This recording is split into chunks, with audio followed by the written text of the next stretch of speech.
আমি এতক্ষণ ছিলাম আমাদের পাতাকান্দি সরকার সাহেব আবুল হোসেন উচ্চ বিদ্যালয়ের আমাদের প্রধান গেট এর পাশে। এখন যে গেটটা সেটা হচ্ছে পাতাকান্দি সরকার সাহেব আবুল হোসেন মেমোরিয়াল উচ্চ বিদ্যালয়ের পূর্ব পাশের গেট। এটাও আমাদের বিদ্যালয়ের আরেকটা অংশের গেট এবং এই অংশের গেটটার যে অংশটা ওয়ালাইকুম সালাম তার এই পাশে রাস্তার চলাচল এবং এই দেয়ালে কেটে তারা কাজ করতেছে আমাদের গ্রাফিতে শিক্ষার্থীরা, যে প্রাক্তন শিক্ষার্থীরা। এনামুল স্যার চমৎকার আরবি ক্যালিগ্রাফি তুলে ধরেছেন। আমাদের বিল্লাল তো দারুণ কাজ করে। আরে করছি কি দারুণ তো স্যার, ভিজা থাকলে কিন্তু কাজের ডিস্টার্ব হবে। ঠিক আছে, গুড। একটু আগে একটু বৃষ্টি পড়ছে, যার কারণে কাজের একটু ডিস্টার্ব হয়েছে। এখন আবার সেই পুরোদমে কাজ চলতেছে এবং এই ক্ষেত্রে আমাদের সাবেক শিক্ষার্থীদেরকে দেওয়া যাচ্ছে এবং মেয়েরা, বিশেষ করে মেয়েরাও যে এই কাজে পারদর্শী তা না দেখলে বোঝা যাবে না। এবং এইখানে আমি যে ছবিটা দেখতেছি, আমার কাছে যেটা মনে হলো একটা সাম্যের প্রতীক আঁকতেছে। বাংলাদেশের সকল ধর্মের লোকেরাই নাগরিক। এখানে নাগরিক সুবিধার জন্য কোনো ধর্ম হবে না, অর্থাৎ ধর্মকে ব্যবহার করা যাবে না। ধর্মের জায়গায় থাকবে, কিন্তু নাগরিক অধিকার তার সবাই ভোগ করবে সমানভাবে।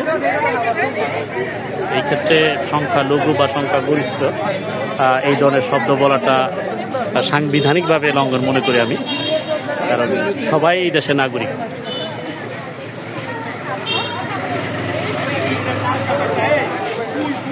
মেধার বিজয়, যেটা এই বিপ্লবের মূল থিম ছিল, মেধাকে মূল্যায়ন করাই, সেই ব্যাপারে তারা একটা ক্যালিগ্রাফি করতেছে, চিত্র আঁকতেছে। এবং পাশেই দেখতেছি বাংলাদেশ, মাঝখানে যে রক্তিম লাল অংশ সেটা ফুটে ধরেছে। আরও কিছু ডায়ালেক্ট বা কথা দ্বারা এই যে প্রাথমিক কাজটা করতেছে কাঠপেন্সিল দিয়ে, তারপরে আবার রঙের কাজ করবে। চমৎকার। এইখানে যে ছবিটা দেখতেছি আমরা, যে এই আন্দোলনের যে প্রাণপুরুষ, যার এই প্রাণপুরুষের কারণে আজকে এই বিপ্লবের এই অবস্থান চলে আসছে, সেই আবু সাইদকে স্মরণ করে এখানে আসছেন। আর কত প্রাণ, এই একটু দেখে সরকার, আর কত প্রাণ ধরবে, সব মনে রাখা হবে। শহীদ আবু সাইদ। এটা আমাদের বিদ্যালয়ের পূর্ব পাশের অবস্থান।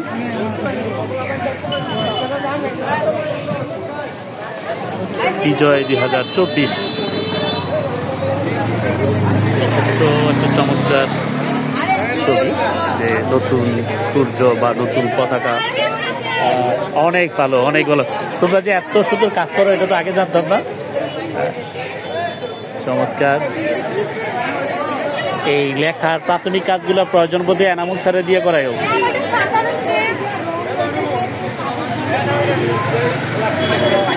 শিক্ষার্থীরা এত অল্প সময়ের ভিতরে এত বড় ওয়ালের কাজ করে ফেলতেছে, এটা আমার কাছে খুব আনন্দদায়ক এবং চিত্তাকর্ষক মনে হচ্ছে। এবং কাজগুলো করতেছে তারা স্বতঃস্ফূর্তভাবে, এবং এই কাজের যে টাকা, এই ডোনেশনটাও তারা নিজেরা করতেছে। কারার ওই লৌহ কপাট, কাজী নজরুল ইসলামের সে বিখ্যাত উক্তি।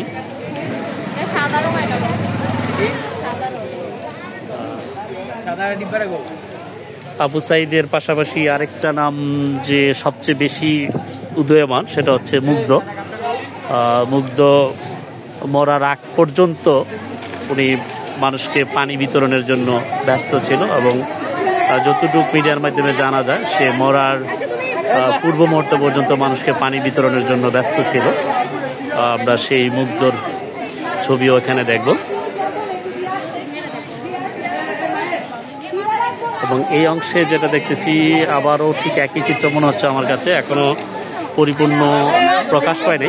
তবে ছবির লক্ষণ যেটা বোঝা যাচ্ছে সেটা হচ্ছে সম্ভবত তারা সাম্যের প্রতীক আঁকবে, অর্থাৎ এই দেশে যেন সকল নাগরিকের সমান অধিকার থাকে এমনটাই নিশ্চিত করবে এবং মোট কথা কোনো বৈষম্য থাকবে না রাষ্ট্রে, এরকমই চিন্তাভাবনা তাদের আছে। এই পাশে আছে আরো কিছু এই দেখি তো, এটা এইখানে কি আঁকতে চাইছিল? এখানে ওই যে সোর্স কি, এখানে আঁকবেটা কি শুনি? হ্যাঁ, এটা যত সম্ভব ওই যে একজন রিস্কাওয়ালা ইয়া করছে, এটা নাকি ইয়েটা, এটা কি? এই ছবিটার যেই মূল উদ্দেশ্যটা আমি এখন জানতে পারলাম, আমাদের শিক্ষার্থী আমাকে জানালো যে এখানে যে কেউ যেন ময়লা না করে এবং পরিষ্কার পরিচ্ছন্ন থাকে। এবং যেমন আমার এই পাশেই দেখা যাচ্ছে ময়লার, ওই পাশে ময়লার স্তূপ দেখা যাচ্ছে, এইখানে যেন কেউ ময়লার স্তূপ না করে পরিষ্কার পরিচ্ছন্নতা রাখে পরিবেশটাকে, সেই জিনিসটাই তুলে ধরছে।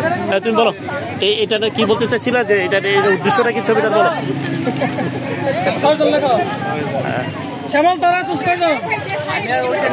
ওয়ালের চতুর্পাশে বিশাল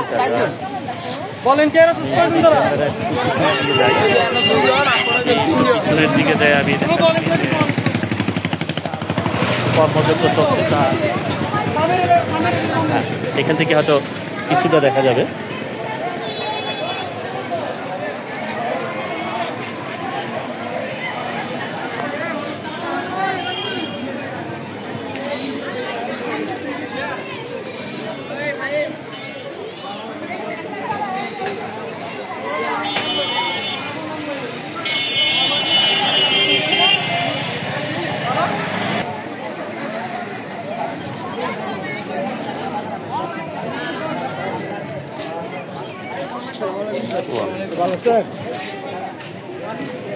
এই দেখি উত্তর পারবো আমি, পিছনেটা